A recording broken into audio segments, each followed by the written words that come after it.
रात्री जेवण झाल्यावर बायको म्हणू लागली, चला झोपायला जाऊ. जसं आम्ही खोलीत जायचो तशीच लाईट बंद व्हायची आणि बायको म्हणायची, आता आपण माळीवर झोपूया. सकाळी डोळे उघडत तर बायको अंघोळ करून बसली असायची.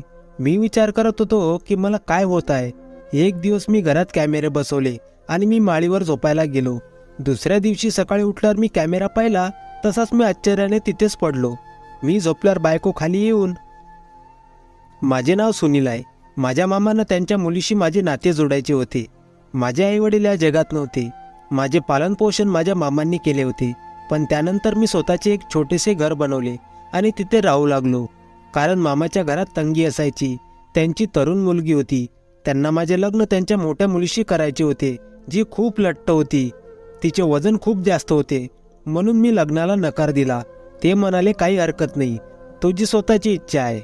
आणि माझा मित्र म्हणाला की तू नकार देऊन चांगले नाही केलेस. त्यांना त्यांच्या मुलीचे लग्न तुझ्याशी करायचे आहे. कदाचित म्हणूनच त्यांनी तुला आयुष्यभर त्यांच्या घरात ठेवले असावे. तू त्यांच्या डोळ्यासमोरचा मुलगा होता. तू नकार देऊन त्यांचे मन मोडले असेल आणि त्याचं त्यांना नक्कीच वाईट वाटलं असेल. पण तसं वाटत नव्हतं, कारण मामांनी स्वतःच माझ्यासाठी मुलगी शोधली होती, जिच्याशी माझं लग्न झालं. मुलगी तर खूप सुंदर होती. मला फोटो दाखवल्यावर मी लगेच होकार दिला. माझे स्वतःचे काम होते, त्यामुळे लग्नाच्या तयारीचा खर्च मलाच करावा लागला. पण सर्व काही बघणारे माझे मामा होते. सर्व काही झालं. आम्ही फार धूमधाम करत नव्हतो. मुलीच्या कुटुंबातून फक्त तिचे वडील होते. लग्न सोहळा पार पडला आणि मी माझ्या पत्नीला माझ्या घरी आणले. माझ्या पत्नीचे नाव कोमल होते. ती खूप गोड आणि तरुण मुलगी होती. मला तिच्यासोबत आयुष्य सुरू करताना खूप आनंद झाला. मी म्हणालो की मला खूप चांगली बायको मिळाली आहे. आमच्या घरात 2 खोल्या होत्या, पण ते एवढे मोठे घर बनू शकत नव्हते. त्यामुळे घर खूप छोटं आणि कोंडलेलं होतं. वरचे छत उघडे होते. 2 खोल्यांच्या वर पूर्ण छत होती, पण वरती एक पण खोली नव्हती. जेव्हा आम्ही रात्रीचे जेवण करून घेत होतो तेव्हा बायको म्हणायची, चला आता झोपूया. पण आमची झोपायची वेळ अशी होती की जेव्हा आम्ही झोपायचो तेव्हा लाईट जायची, तेही 2 तासांसाठी. लग्न आमचं उन्हाळ्यात झालं होतं. बंद खोलीत असं वाटे जसं आता जीव निघून जाईल.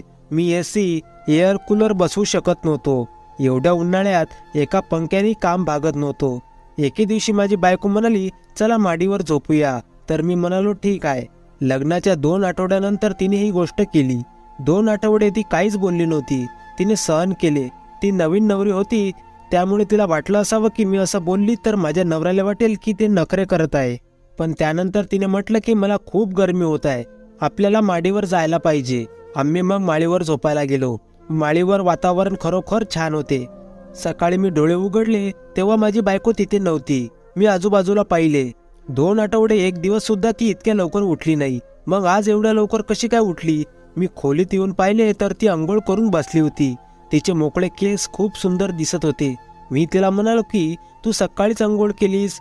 मग ती म्हणू लागली की रात्रीवरती पण खूप गरमी होती. मी घामाने पूर्ण भिजून गेली होती, म्हणून मी आंघोळ करून घेतली. मी म्हणालो, रात्री चांगलं वातावरण असून तू लवकर उठली?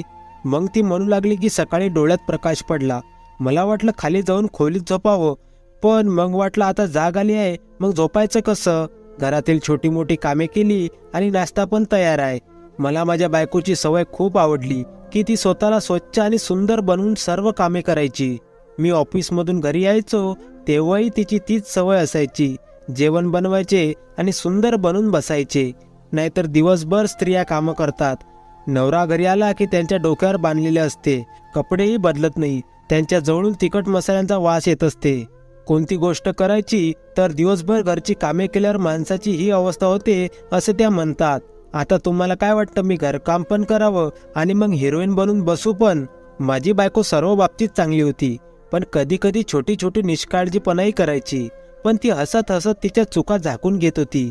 जसे तिला स्वयंपाक करणं जमत नव्हते आणि मला तिच्या हाताने बनवलेले जेवण अजिबात आवडत नव्हतं. पण मी धीर धरायचो. दुसऱ्या दिवशी पुन्हा तोच प्रकार घडला. लाईट गेली. बायको म्हणाली, चला माळीवर जाऊया. खाली तर लाईट पण येत नाही आणि मला झोपही येत नाही. आज मी तिला म्हणालो की लाईट येईल, काळजी करू नकोस. पण 1 तास उलटला, आणखी 1 तास गेला, 3रा तास सुरू झाला, पण लाईट काही येत नव्हती. मग मी माझ्या बायकोचं ऐकलं. मला लाज वाटली की मी तिची झोप खराब केली आणि तिला 2.5 तास थांबवायला लावले. आम्ही माळीवर गेलो, अंथरूण टाकून झोपी गेलो. सकाळ झाली तेव्हा पुन्हा माझी बायको जवळ नव्हती. मी तिला म्हणालो, काल रात्री उशिरा झोपलो होतो, आज तर जास्त वेळ झोपायचं होतं ना. तर ते म्हणू लागली की मला आता सवय झाली सकाळी उठायची. ती थकलेली दिसत होती. मी म्हणालो काय झालं, तू ठीक तर आहेस ना. ती म्हणाली थोडी थकावट आहे. तिने नाश्ताही केला नव्हता. मी तिला विचारले की कोणती तरी चांगली बातमी तर नाही ना. तर ती म्हणू लागली नाही, अशी काही चांगली बातमी थोडी ना असते, कोणतीही चांगली बातमी नाही. मी तिला म्हटले की आजकाल लोक लग्नाच्या पहिल्या महिन्यातच गोड बातमी सांगतात आणि मला पण असं वाटते की आपलं पहिलं मूल लवकर यावं आणि दुसरं मूल काही वेळाने आणू, म्हणजे तुलाही आराम करायला वेळ मिळेल आणि आधी पहिल्या मुलाकडे नीट लक्ष दिल्या जाईल. माझ्या बायकोला माझ्या या गोष्टीमध्ये काहीच रस नव्हता. ते फक्त हो मध्ये मान हलवत होती. पण तिला आनंदी व्हायला पाहिजे होते. हे तर आपल्या आयुष्यातील सर्वात मोठी आनंदाची गोष्ट होती. मुलांचा विचार करणे, योजना तयार करणे, तसे तर मनुष्याच्या योजनेच्या वर देवाची योजना देखील आहे. देवाने जे योजले आहे तेच नेहमी घडते. दुसऱ्या दिवशी मी बायकोला तिच्या माहेरी सोडलो. ती म्हणाली की संध्याकाळी मला परत घेऊन जा. दुपारी मी माझ्या मित्रासोबत होतो. जेव्हा मी माझ्या बायकोच्या घराजवळून गेलो तेव्हा मी माझ्या मित्राला सांगितले की हे तुझ्या वहिनीचे घर आहे. तो म्हणाला की हे सुरेश साहेब यांचे घर आहे ना. मी म्हणालो हो का, तू त्यांना ओळखतं का. तर तो म्हणाला हो मला माहीत आहे आणि मला हे देखील माहीत आहे की हे लोक चांगले नाहीत. वास्तविक त्यांची बायको, सुरेश साहेबांची जी बायको होती म्हणजे तुझ्या बायकोची आई, ती तिच्या जवानीच्या वयात कोणाशी तरी पळून गेली होती. तू तिच्या मुलीशी लग्न केले आहे. हे ऐकून मला आश्चर्य वाटले. मी म्हणालो हो मित्रा, त्यांची मुलगी तुझी वहिनी आहे. पण मला याची माहिती नव्हती आणि माझ्या मामांनी मला याबद्दल काहीच सांगितले नाही आणि माझ्या बायकोनीही सांगितले नाही. पण बायकोनी सांगितले नाही हे तर समजून घेऊ. स्वतःच्या दयाला कोण आंबट म्हणतं. पण तिला हे सांगायचे नसेल की उद्या मी भांडलो तर तिला या गोष्टीबद्दल मी टोमणे देईल. पण मामांना तर माहीत असेल ना. माझ्या मित्राने सांगितले की हे सर्वांना माहीत आहे, संपूर्ण कॉलनीला माहीत आहे आणि तुझा मामा गेल्या 30 वर्षापासून या वस्तीत राहतो. त्याला नक्कीच माहीत असेल. त्याने तुला सांगायला हवे होते. मित्रा, त्यांनी तुझ्यावर सूड तर घेतला नाही ना. तू त्यांच्या मुलीशी लग्न करण्यास नकार दिला होता. यांच्या घरून नाते घेण्याचा कोणी विचार करू शकत नाही, कारण हे लोक अजिबात चांगले नाहीत. मला माझ्या मित्राची गोष्ट वाईट वाटली होती. एकतर ते माझे मामा आहेत, त्यांच्यावर आरोप करत होता. दुसरं माझ्या बायकोच्या घरच्यांबद्दल असं काही म्हणत होता. मी त्याला सांगितले की मोहल्ल्यामध्ये आगीसारखी गोष्ट पसरत असते आणि जे काही गोष्ट असते ती खोटी असते आणि ती बाई पळून गेली तर त्यात इतरांचा काय दोष. मला माझ्या बायकोसोबत राहून 2 महिने होणार आहेत.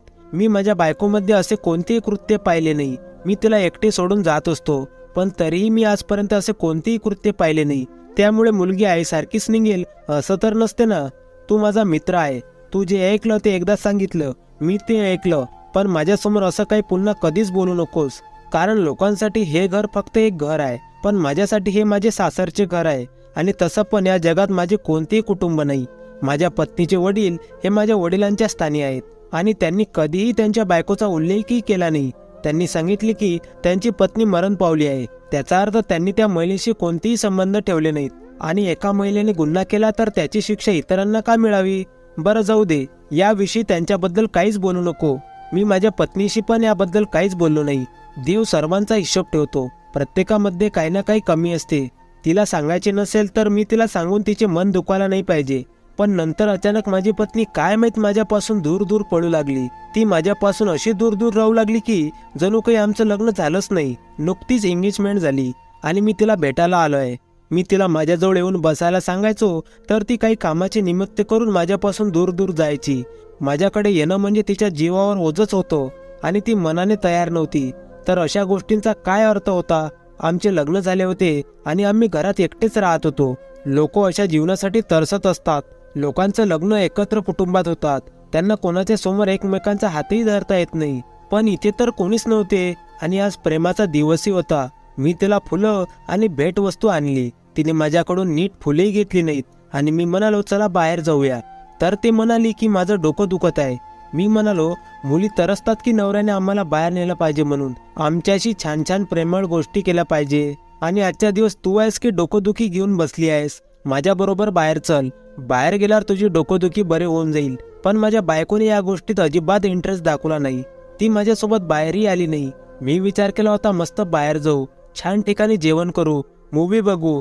मला हा दिवस खास बनवायचा होता, पण तिने सगळं उद्ध्वस्त केलं. मला हे खूप विचित्र वाटले की काही दिवसांपूर्वी ते पूर्णपणे ठीक होती. आता तिने रोजचा दिनक्रमच केला होता. एकदा ती कामाच्या बहाण्याने जायची तर 3 ते 4 तास ती परत यायचीच नाही. त्यामुळे रात्री आम्ही गप्प राहायचो.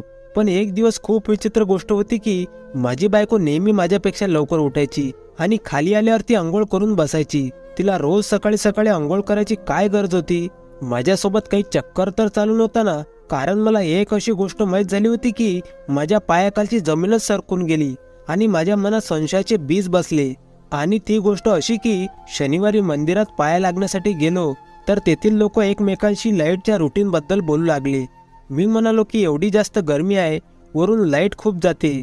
रात्रीची जी वेळ त्यांनी केली आहे ते खूप वाईट आहे. या वेळेत तर माणूस झोपत असतो. तर सगळे माझ्याकडे आश्चर्याने बघू लागले की भाऊ, लाईट 10 वाजताच येऊन जाते, त्यानंतर ती सकाळी 6 वाजता जाते. रात्री 11 ते पहाटे 4 वाजेपर्यंत लाईट जातच नाही. तुम्ही कसे बोलता? मी आश्चर्यचकित झालो. मी म्हणालो ती रोज जाते, पूर्ण वेळ जाते. आम्ही तर त्यामुळे खूप परेशान आहोत. रात्री माळीवर झोपतो. तर ते म्हणाले, नाही, असं अजिबात नाही. आणि तुमच्या घरात विजेची समस्या असेल, तुम्ही तुमच्या घराचे मीटर तपासा. पण या गोष्टीचं मला आश्चर्य वाटलं की माझ्या मीटरमध्ये काही समस्या असेल, मग ते पूर्ण वेळ कसं बंद होत असेल आणि ते पूर्ण वेळ कसं चालू होत असेल? म्हणजे कुणीतरी घराची लाईट बंद करून देत होता. पण या घराची लाईट कोण बंद करायचा? माझ्याशिवाय घरात फक्त माझी बायको होती आणि ती माझ्यासोबतच झोपलेली असायची. तेव्हा माझ्या लक्षात आली की आमच्या घरातील मीटर बाहेरच्या बाजूला आहे, घराच्या आत लागलेलं नव्हतं. काही मीटर आतही बसवलेलं असतात. असं तर नसेल कोणीतरी बाहेरून मीटरची वायर काढत असणार? मी मीटरची वायर बघितली तर ती थोडी ढिली होती, जसे की ती सहज काढता येत होती. पण आजकाल परिस्थिती अशी झाली होती की वायरमन त्यांचे काम नीट करत नव्हते. मीटरच्या सर्व तारा लटकलेल्या असत. मला काही समजत नव्हते. मी कोणाकोणावर संशय घेऊ? शेवटी हे सगळं काय होत होते? एके दिवशी मी माझ्या बायकोला सांगितले की आज लाईट गेली आहे, मला वरती माळीवर झोपायचे नाही, मला मोकळ्या आकाशात नीट झोप येत नाही, मला खाली खोलीतच झोपायचे आहे. माझी बायको म्हणाली, पण तुम्हाला तर खूप छान झोप लागते, तुम्ही अजिबात हालत नाही. मी म्हटलं, तुला कसं कळलं की मी खूप छान झोपतो? तू रात्री झोपत असतं की मला पाहत असतं? ती थोडी घाबरली. ती म्हणाली की नाही, तुम्ही सकाळी शांत झोपत असता म्हणून म्हटलं. ती थोडी घाबरली आणि मला वाटले की मी तिला विनाकारण रागावलंय, कारण मला खूप छान झोप लागत होती. पण तरीही मला काहीतरी खोटं वाटत होतं. सगळ्या लोकांची लाईट असायची, मग माझ्या घरची लाईट का बंद होत होती? माझ्या घरातील लाईट कोण बंद करत होतं? मी माझ्या मित्राची मदत घेतली, जो CCTV कॅमेरा लावत असे. मी माझ्या पत्नीला तिच्या माहेरच्या घरी पाठवले आणि घरात कॅमेरे लावले.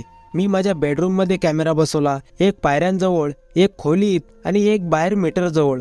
मला या गोष्टीच्या मुळापर्यंत जायचे होते आणि ही गोष्ट मी तर कोणालाही सांगितली नाही. कॅमेरे पण लपून लावले होते. मग मी दुसऱ्या दिवशी माझ्या बायकोला आणले. मी रात्रीची वाट पाहत होतो, पण तेच रुटीन होते. रात्रीचे जेवण केले, मग लाईट गेली आणि आम्ही झोपायला माळीवर गेलो. रात्र शांततेत गेली. सकाळी मला जाग आली तेव्हा माझी पत्नी खाली होती. ती घरकाम करत होती आणि मी व्हिडिओसाठी मित्राच्या घरी गेलो. त्याने व्हिडिओ शूट केला होता आणि माझ्या फोनवर पाठवला. आता मला रात्रभर काय झाले ते पाहायचे होते, पण व्हिडिओ पाहिल्यावर माझ्या पायाखालची जमीनच निघून गेली. कारण व्हिडिओचे दृश्य असे होते की आम्हाला झोप लागताच, म्हणजे ज्यावेळी आम्ही खोलीत जायचो त्याच्या 5-10 मिनिटांनी कोणीतरी मीटरमधून वायर काढली. त्या माणसाने तोंड झाकले होते आणि तो आजूबाजूला बघत होता. त्यानंतर पायऱ्याजवळचं दृश्य. जेव्हा आम्ही उठून वर गेलो तेव्हा मी पुढे होतो, म्हणून मी मागे वळून पाहिले नाही. आणि माझी पत्नी अस्वस्थ दिसत होती आणि आजूबाजूला पाहत होती. मग असे झाले की आम्ही रात्री झोपायला गेलो. तेव्हा मी झोपल्यानंतर माझी पत्नी उठली. तिने माझ्याकडे पाहिले आणि उठून खाली आली आणि माझ्या खोलीत लावलेल्या शेवटच्या कॅमेऱ्याचं दृश्य मला सांगताही आले नाही. ते बघूनच माझं रक्त उकळायला लागलं. त्याच व्यक्तीने मीटरमधून वायर बाहेर काढली, तोच माझ्या पत्नीसोबत खोलीत होता आणि माझी पत्नी त्याच्या मिठीत बसली होती. आता तिच्या चेहऱ्यावरून मुखवटा हटला होता. मी त्या व्यक्तीला ओळखतही नव्हतो, पण कदाचित तो त्याच वस्तीतला असावा. मी रात्री माझ्या बायकोला माझ्यासमोर बसवले आणि तिला हे सगळे व्हिडिओ दाखवले. तिची अवस्था अशी झाली होती की जसं तिने मृत्यूला पाहिलं होतं. ती खूप घाबरली आणि अस्वस्थ झाली.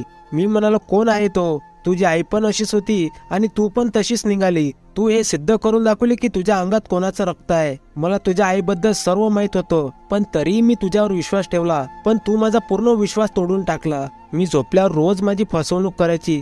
ती म्हणाली की मला हे लग्न करायचे नव्हते. माझ्या वडिलांनी मला हे करण्यास भाग पाडले. मला या व्यक्तीवर प्रेम होते. मी म्हणालो, खूप प्रेम होतं, मग लग्नाच्या वेळी तू मला का स्वीकारलेस? मी माझ्या पत्नीला तिच्या वडिलांच्या घरी सोडले आणि त्यांना सगळा प्रकार सांगितला. काही काळानंतर मी तिला घटस्फोट पाठवला. मी माझ्या बायकोची मोठ्यातली मोठी चूक माफ केली असती, पण हे चूक नव्हती, हा तर गुन्हा होता. आपल्या नवऱ्याशी विश्वासघात करणे याला चूक म्हणता येणार नाही. मला खूप दुःख पण झालं की लोक कोणाशी एवढा मोठा खेळ कसा खेळतात. आता अशा व्यक्तीकडे काय उरणार ज्याच्या आयुष्यात इतका वाईट अनुभव आला असेल. मी तर आता लग्नाच्या नावाखाली पळून जाऊ लागलो. हे मला नंतर कळलं की माझ्या मामांना त्या घराची पहिलेच माहिती होती की हे बदनाम घर आहे. हे त्याला आधीच माहित होते, तरीही माझे नाते इथेच जुडवले. माझा मित्र बरोबर म्हणायचा, त्यांनी माझा बदला घेतला कारण मी त्यांच्या मुलीशी लग्न करण्यास नकार दिला होता. लोक कसे आहेत, या जगात कसे माणसे आहेत, कोणावर विश्वास ठेवावा, काय करावे समजत नाही. आता मी माझ्या घरात राहतो. मी माझ्यासाठी 2 चपात्या बनवतो. कोणावरही विश्वास ठेवावा वाटत नाही. माझी बायको कुठे आहे, ती काय करते मला माहित नाही, पण तिने माझ्यासोबत खूप वाईट केले. मी तिला घटस्फोट देऊन माझ्या आयुष्यातून काढून टाकले. पुरुषाला स्त्रीला घटस्फोट देणे इतके सोपे नसते, पण जेव्हा ते स्वतःच हे काम सोपे करते तेव्हा माणूस दुसरे काय करू शकतो.